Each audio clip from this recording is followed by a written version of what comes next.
Thanks very much. Thomas has given us a wonderful introduction to the spirit behind my presentation. I'm going to be talking about one of the work streams that the evidence-based toxicology collaboration has been developing over a number of years now.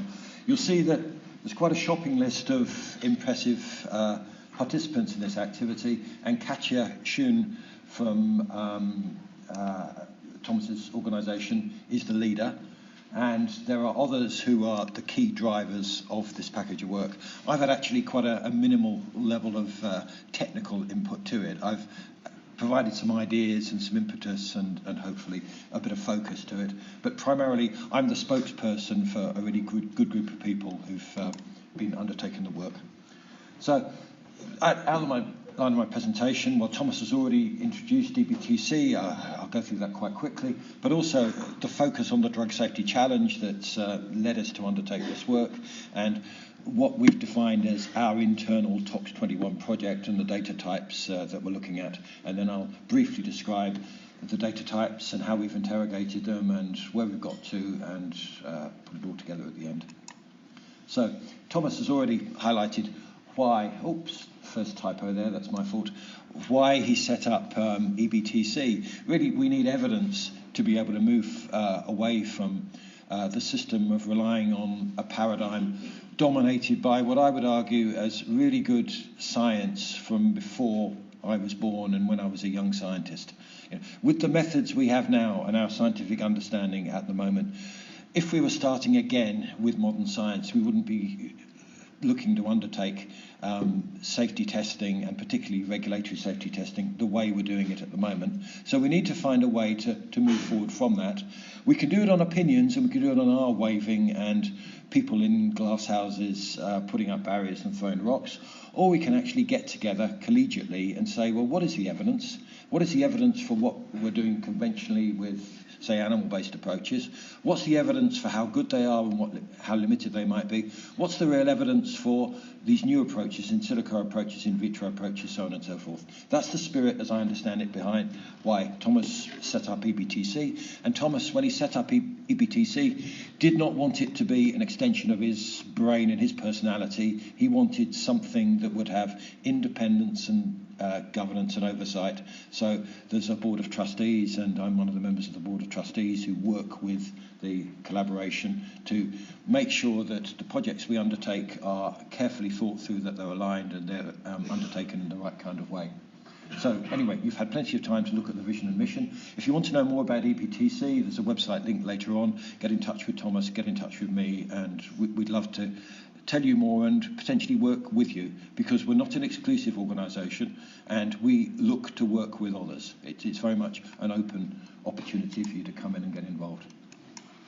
So, what's the problem? Well, we're all familiar with this, that we know that discovery and development of new drugs is very expensive, it's very slow, and it's colossally inefficient. I used to work in the pharmaceutical industry, and it's just embarrassing how bad we are at taking molecules forward. I never got to work on a molecule that in my time in the company was taken forward as a new drug. It's just a really difficult process. And the problem is it's tough. So there's a lot of barriers. There's the efficacy issue, there's the safety issue, and we have tremendous turnover of compounds. And we're working really hard to try and come up with better ways of doing things. And we've also got the issue that it's really difficult to get drugs approved at the end of the day, but many of the drugs that are approved at the end of the day then go on and cause effects, which in many cases were not anticipated at all from the heroic amounts of work that were done before licensing. So then we get into adverse drug reactions, human ill health, and even more complications. So that's the problem. So we need to be doing something about it, and we need to be applying evidence-based thinking to try and move this forward. So really the challenge that's distilled out here is, well, how can we improve the efficiency, cost and productivity of preclinical drug safety testing? What might we do before the clinical phases, particularly, to give us a much better chance of succeeding in the clinical phases? And also, particularly, one passionate interest I have, what might we do in the preclinical phases to give us a much better chance of having safe drugs when we get to the pharmacovigilance phase post-licensing? Can we be smart? Can we do some things here? And in principle, there's a lot we could do, but it's very difficult to look at look at some of the ideas that people like myself and others have talked about historically and actually evaluate them in an evidence-based way. And that's what this project is all about. And so many people have been developing test methods which potentially, well, they say could be absolutely fantastic. Thomas has just been telling us about brains, for example. Well, what is the evidence that these are actually going to provide us with data that, in particular in a toxicological context, is going to be useful and is going to be more useful than some of the methods that we're trying to displace, particularly the conventional repeat dose animal-based studies, or even more informative than undertaking the early safety studies undertaken in clinical trials on small numbers of individuals. So we've got real challenges on how to work out how to analyse and interpret these new data types. It's great that we've got AI and in silico and so on and so forth, but it's tough, and there isn't an agreed way of doing things. And essentially, I would argue that we need a very efficient workflow that we can apply going forward. And ultimately, we're looking to select a pragmatic number of new safety tests that we can apply for real decision making within companies, within academic labs, and also ultimately in a regulatory setting. So we're not going to do this by complexity, we're going to do this by evidence-based thinking and actually shrink it down to a manageable number of approaches going forward. So that's the ethos behind the EBTC TOX21 project. It's taking account of the fact there are potentially multiple data sources that we would want to be comparing, and how can we extract and interrogate data from these individual data sources in a systematic evidence-based way so we can look and work out how to move forward sensibly. So what we defined for this project after a lot of head scratching is essentially 3 evidence-based work streams. The first is systematically extracting literature data from public domain sources.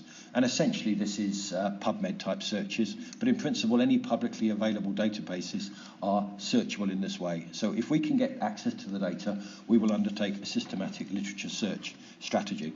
And I'll get on to what systematic searching looks like. It doesn't mean an old person like me going away and looking in a library or doing a Google search. It means systematically thinking about how to do it very well. So you don't bring bias in and you don't overlook stuff and you don't bring in your conclusions of what the outcome should be before you start to undertake the interrogation. So this is really very important. And we've done this for animal-based data and also for human data. And this is human data from published clinical trial data. So we're really interrogating what kind of data might you have before you're licensing a drug, and essentially, particularly, can you match up these animal and human data. We've also got a really creative evidence-based stream. We would like this to extend to a whole range of new human relevant type methods, but for pragmatic purposes we decided we'd go for one big publicly available data source, which is US EPA's ToxCast data set. So we've got a work stream on that.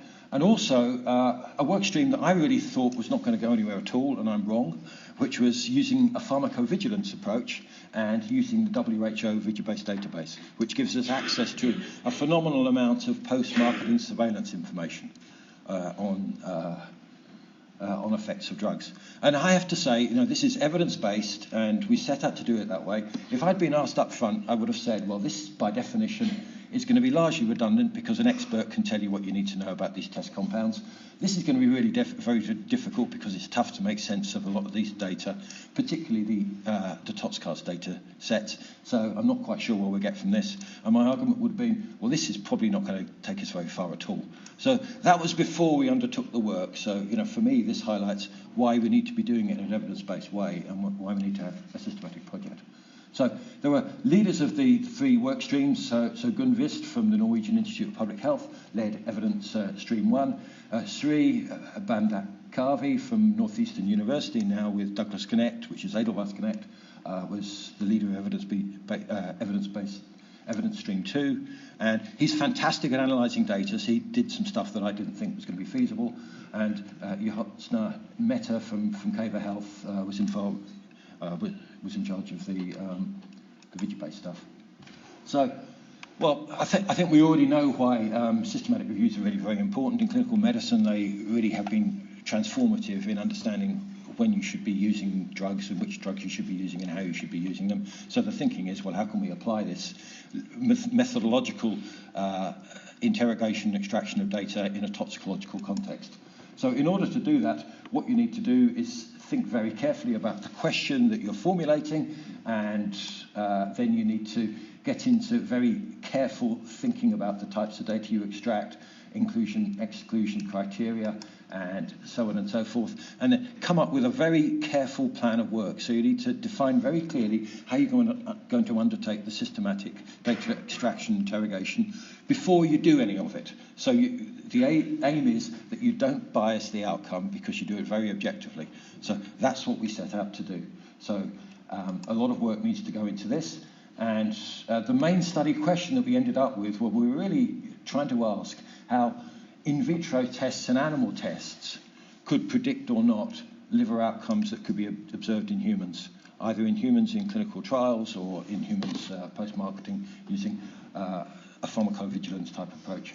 So this whole project was formulated, as I understand it, and Thomas can correct me if I've got this wrong, this is really Katya's baby in many respects from a number of years ago, and she was talking to me about this concept.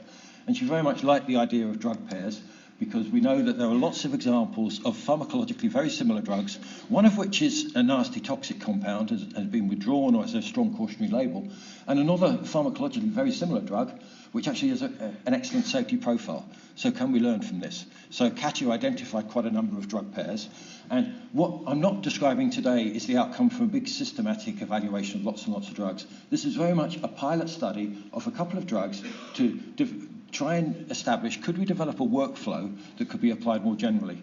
And what could we learn about how to do this work so we could do it pragmatically? And we decided that if we started to try and generate data on lots and lots of compounds, we could take forever, and it was much more pragmatic to start on a couple of compounds which we felt we could probably make sense of, a couple of compounds that have been well studied, and then we could take the learning forward and then start to apply it to large numbers of compounds. So that's essentially what we've done. So many of you in the audience here today will know of triglycerin, which was a failed anti-diabetic drug, had a fantastic safety profile preclinically, a fantastic safety profile until it got to very late clinical trials, and then it got licensed and it's crashed out very quickly because it caused really quite a scary number of cases of acute liver failure relatively quickly after its introduction into clinical usage. And it's classified by the US FDA as one of the most drug-induced liver injury concerning drugs. And it's actually probably triglycerin that's been the standout poster child for how the US FDA has completely reformed the way they undertake clinical evaluation of drugs in clinical trials to make sure they don't make that mistake again of taking forward a drug like triglycerin. So triglycerin is a nasty drug, we know that, and we wanted to pull back systematic evidence and particularly compare in vitro and in vivo evidence on triglycerin. Rosiglitazone is a much safer drug. It's not completely safe, but in terms of liver safety, it's got a very good safety profile, people would argue. I would certainly argue that. It's licensed back in 1999. It's classified by US FDA as of low DILI concern. So there have been a relatively small number of cases, but it's been a phenomenally widely used drug. Its usage has been restricted by another toxicity, which is cardiotoxicity. So it's not bland by any means, but it's certainly got a much lower liver toxicity propensity than triglycerin. So both drugs are anti-diabetic. People are gamma agonists, which stimulate insulin function, and the signaling mechanism is down there. So they've got a common mode of action, and they've got a number of chemical similarities up the top here, but also some chemical dissimilarities. So evidence stream one, basically, a lot of systematic stuff. If you get into systematic reviews, you end up with these Prisma diagrams of how it's undertaken. If anybody wants to see all this learning, we're formally writing it up at the moment, and it's going to be published in the near future. And there was a proper protocol that was put up in advance, so we said what we were going to do before we did it. It's a proper system. And the idea was, initially we went through lots of data extraction, and then there was a process of reviewing abstracts, because lots and lots of abstracts came back. Some of them, some of the titles might be completely irrelevant to the toxicity questions we were trying to ask. So there was an abstract selection process, which was tortuous and involved a lot of work from a lot of individuals. And ultimately, we then selected a smaller number of papers, which we decided we needed to go through to full test searching on, and quite a lot of activity. It's actually an incredible amount of data that got extracted from this, and it's all been tabulated and pulled together and analysed. So, really quite an impressive undertaking. And what we were aiming to do is extract data from humans and various animal species as well. So, a vast amount of information. So I'm not going to go through all of this in detail, but it will be available in due course.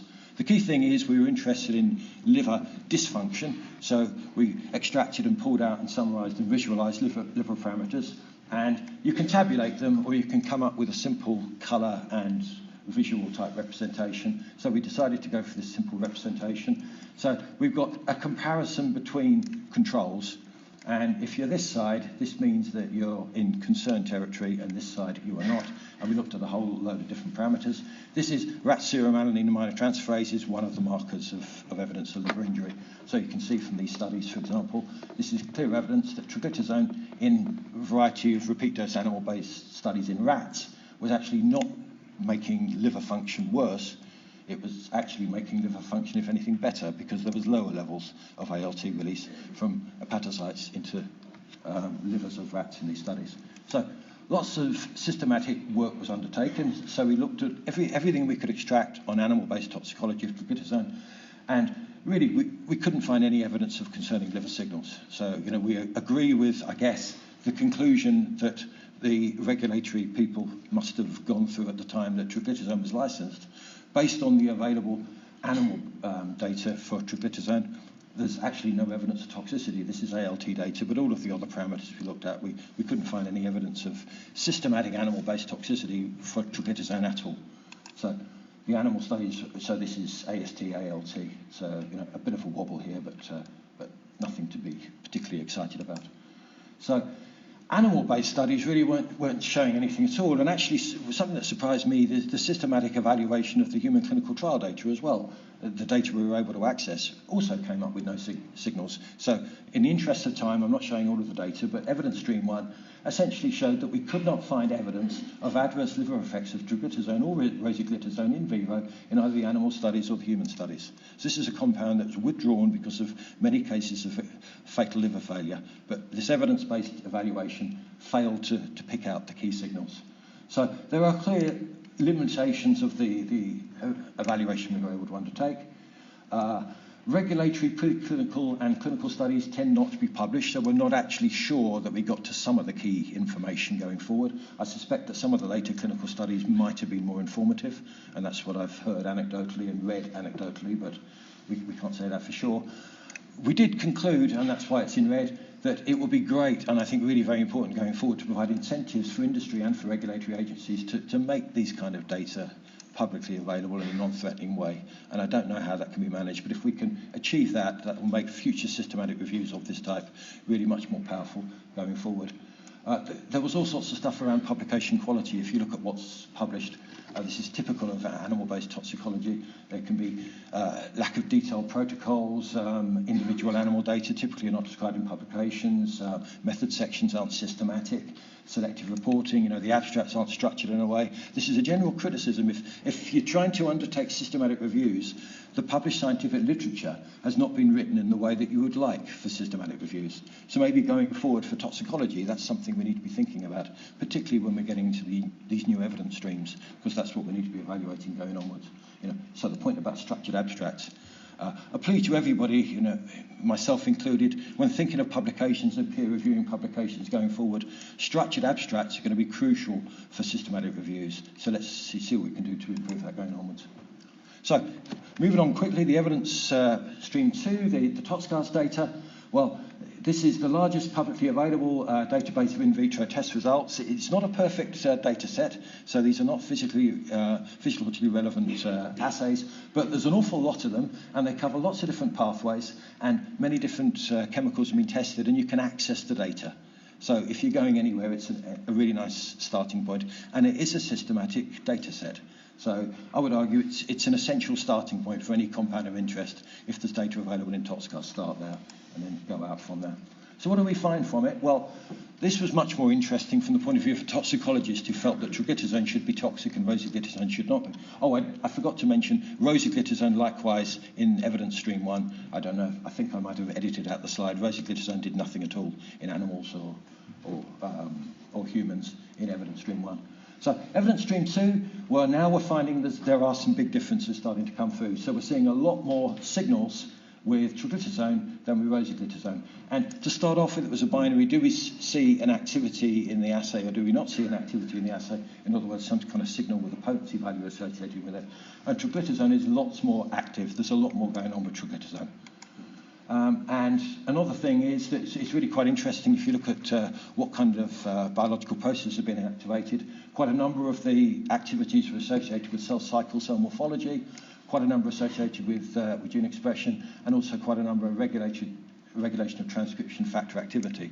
And I find this quite intriguing as a toxicologist because the real problem we ran into was acute liver failure, and acute liver failure means you've damaged the liver, but also you've impaired the ability of the liver to regenerate. So I suspect that at least some of these are going to be, activities are going to be providing useful toxicological insights. So we've got lots of signals. One of the big issues with troglitazone versus rosiglitazone, which if you're aware of the two drugs, you'll think of first and foremost is troglitazone is a high-dose drug and rosiglitazone is a low-dose drug. So how can we actually take account of exposure? And we had really nice presentations elsewhere in this meeting, and Thomas touched on it as well. We want to get into taking account of dose and ideally getting into quantitative systems toxicology approaches where we consider in vitro exposure versus in vivo exposure and match them up. So we knew that that needed to be done, so we needed some way to take account of in vivo exposure. So the old Paracelsus argument.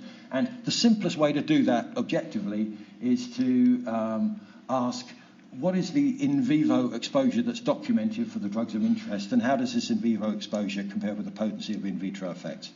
So the simplest way to do it is to get into ratios, comparing the potency in vitro with concentrations in vivo. So a normalized activation score was generated by a bioinformatician who undertook this analysis where he was saying Cmax minus ACT50 divided by Cmax. If I was doing this is not exactly the ratio I would have picked on, but I don't think it matters too much. We have looked at simple ratios between Cmax and AC50, and the outcomes are much the same. So I'm just showing you these normalized activation scores.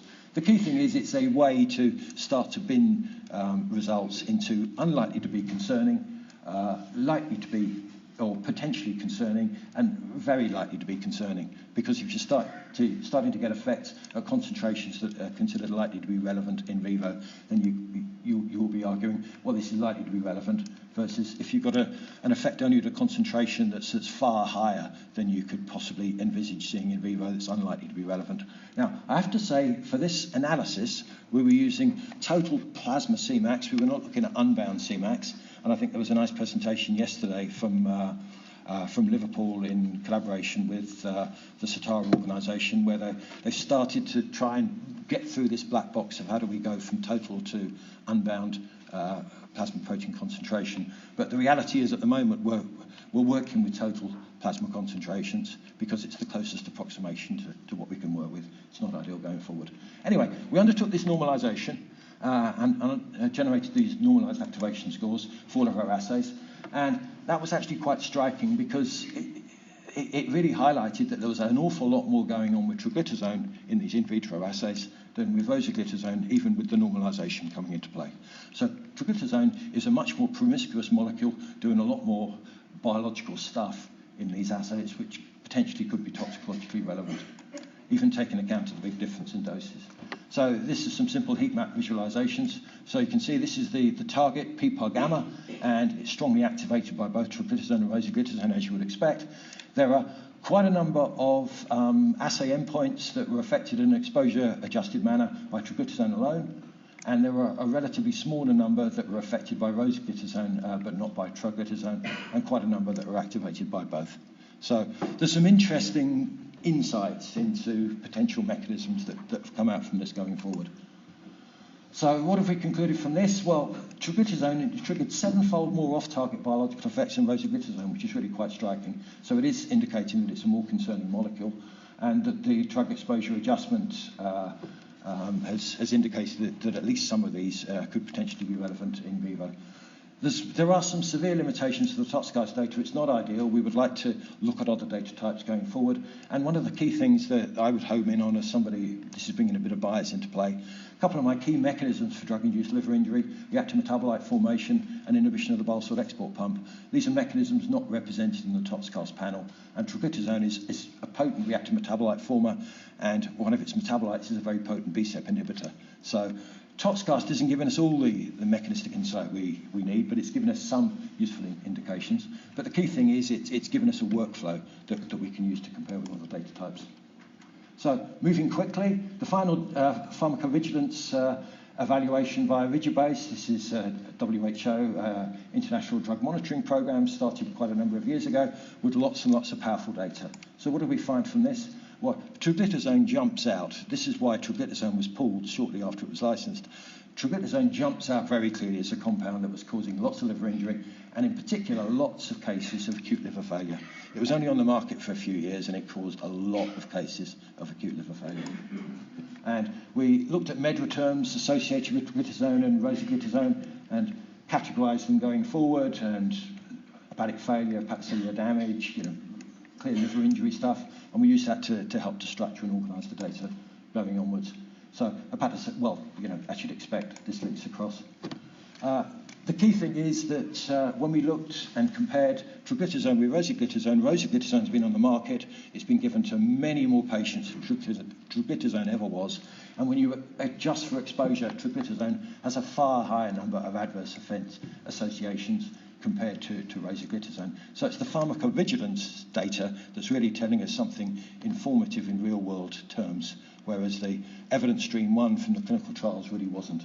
So I'm reassured by this because as a toxicologist, this is what I would hope to have seen, but we generated this data in an evidence-based, non-biased fashion, which we're quite delighted about. So we like the Rigibase data, but it's not ideal going forward. But we think it's a really good lead and an indicator of how you can get to real-world scenario data moving onwards. So the overall conclusions, I know we're right at the end of time.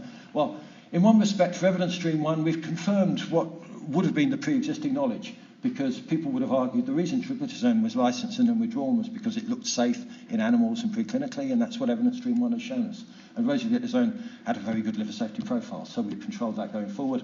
And we've also given objective evidence based to the argument that randomized controlled clinical trials simply have insufficient power to detect rare adverse events, and liver failure caused by triglyceridone was a rare adverse effect.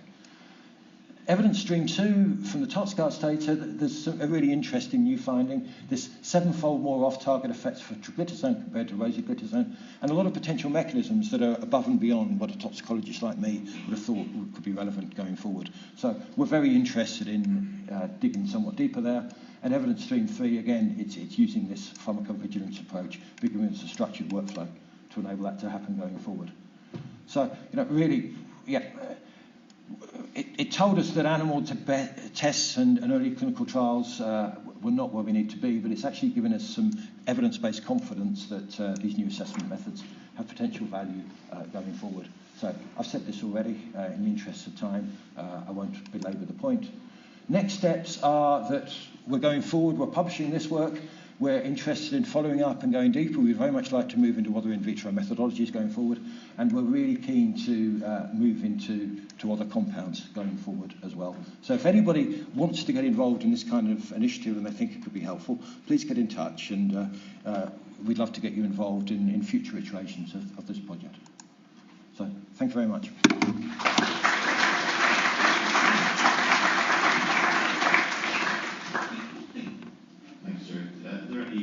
Questions from anyone for Jerry's very apt talk about liver damage the morning after the conference dinner?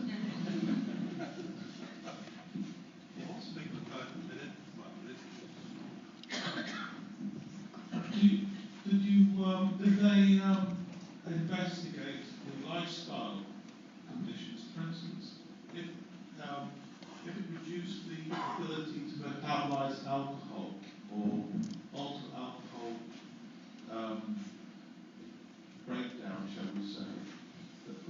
be responsible for the liver effects? Did they? There have been some quite detailed retrospective attempts to try and understand what on earth was going on with triglyceridone cases. The difficulty is that the failure of triglyceridone happened before we knew how to evaluate these cases in the way we would undertake that evaluation nowadays. So a lot of the key clinical samples got lost, and it's very difficult to go back to patients who have acute liver failure because it's got a high fatality rate. So the simple answer to the question is we simply don't know an awful lot of the factors that could have been driving why some susceptible individuals were getting adverse effects and others were not. So we just don't know that, unfortunately. And this kind of analysis probably won't reveal that. What this analysis can focus on is whether a drug like triglyceridone would be a favoured drug to take into late clinical trials and even to license in the first place. So that's what we're looking to. Yes, I was interested by what you found out in that workstream too, around the increased promiscuity of triglyceridone relative to insulin. But I wasn't clear. I mean, you mentioned the fact that obviously the clinical dosing is different, but to what extent could the higher clinical dose of triglyceridone account for biological effects seen in patients? And to what effect, if you match the exposure artificially, if you like, would triglyceridone still be much more promiscuous? Yes. So if you undertake the exposure adjustment, it's still 7-fold more promiscuous. But quite a number of the activities that were observed in vitro, when you don't take account of triglyceridone exposure, you conclude probably aren't going to be relevant because the amount of compound required is so high. It was a high-dose drug. So in modern parlance, that in itself would be quite a big alarm bell.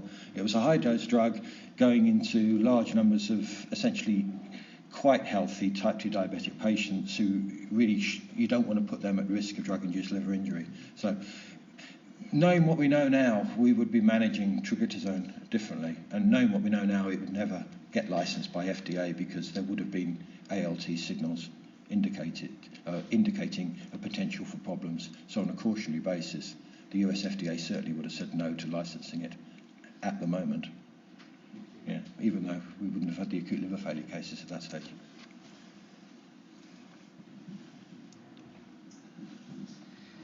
Thank you, that was a fantastic talk. As part of these streams, would you maybe consider looking at different in silico approaches to identifying the alerts for liver damage or any other sort of mechanistic in vitro models to help elucidate some of those mechanisms around liver injury? Yes, absolutely. So you're absolutely correct. That's exactly what we need to be doing. So the difficulty in many respects of the evidence-based approach is you need to be quite systematic and careful when you evaluate your data. So if we're bringing in additional approaches like in silico approaches, we need to be very clear about which in silico approach we're going to use and how we're going to generate the data, and have we got a sufficiently robust volume of data that we can undertake a systematic evaluation of it. So for some of these new approaches and some of the new technologies, I think that will be a challenge going forward. The single biggest thing we can do is much better exposure adjustment going onwards. So the quantitative systems toxicology approach, I think, will be really powerful going forward. And we can define a systematic way to do that going onwards. So I'll be pushing hard for us to think of that to help to evaluate data as it's generated. I would love to have access to a large body of data from any of the liver microfluidic devices, if that's available, but I've not seen large amounts of systematic toxicology data from any of those devices as yet. But that would be wonderful.